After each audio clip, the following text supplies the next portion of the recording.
जय हिंद। स्वागत है आपका गुप्ता जी जामो यूट्यूब चैनल पे। आज की क्लास में हम देखेंगे अमेरिका का स्वतंत्रता संग्राम से संबंधित महत्वपूर्ण तथ्यों को।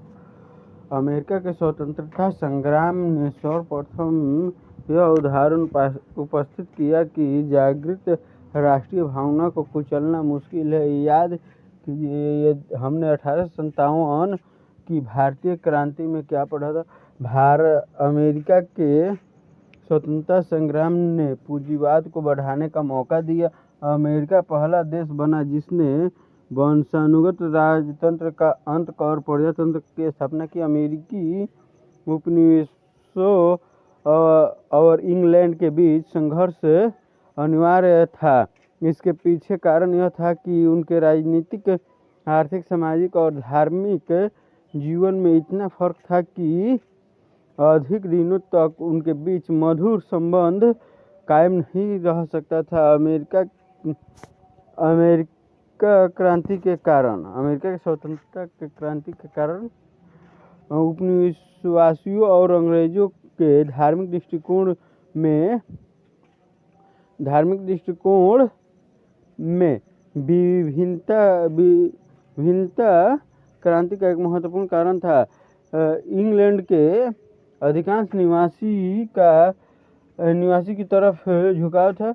वे विश्व और धर्म के आधिपत्य पर विश्वास रखते थे। उपनिवेशवासी प्यूरिटन मतावलंबी थे। वे एंग्लिकन मत से घृणा करते थे।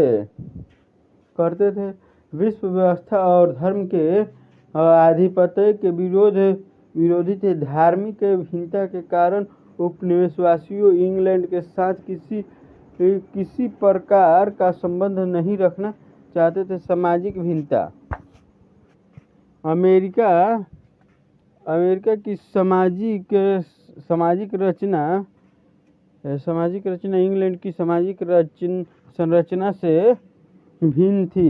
इंग्लैंड का समाज सामंती था जबकि अमेरिका का समाज जनतंत्रात्मक था। इंग्लैंड का समाज रूढ़िवादी और कृत्रिम था जबकि अमेरिका का समाज मौलिक और आदर्शवादी था। रूढ़िवादी और प्रगतिशील समाज में कभी समन्वय नहीं हो सकता था। अंग्रेजों की राजनीति पर धनिकों का प्रभाव था। अंग्रेजी राजनीति में गरीबों के लिए कोई स्थान नहीं था।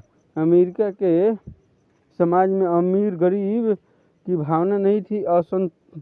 असंतोषजनक शासन प्रणाली भी अमेरिका के स्वतंत्रता संग्राम का कारण है।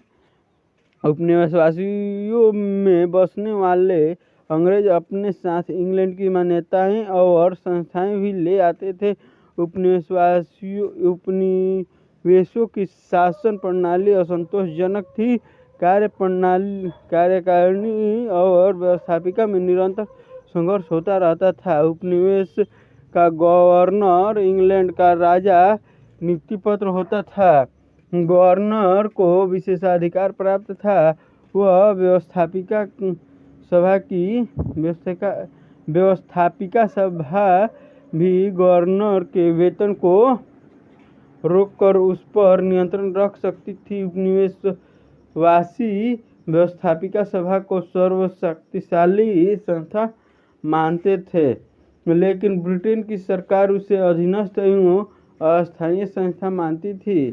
फलतः दोनों में संघर्ष स्वाभाविक था। उपनिवेशवासियों को राजनीतिक अधिकारों से वंचित रखा गया था। ब्रिटिश शासकों का विचार था कि उपनिवेशवासियों में शासन करने की योग्यता नहीं है, इसलिए बड़े बड़े पदों पर अंग्रेजों को ही नियुक्त किया जाता था। ब्रिटिश सरकार की इस नीति से भी उपनिवेशवासी असंतुष्ट। जातीय समानता, उपनिवेशवासियों की धमनियों में भी अंग्रेजी रक्त प्रवाहित हो रहा था। वे भी अंग्रेजों की तरह स्वतंत्रता और स्वराज्य के पुजारी थे और गुलामी के जंजीर को तोड़ना चाहते थे। अपनी ही जाति के लोगों द्वारा शासित होना उपनिवेशवासियों को अरुचिकर होता था।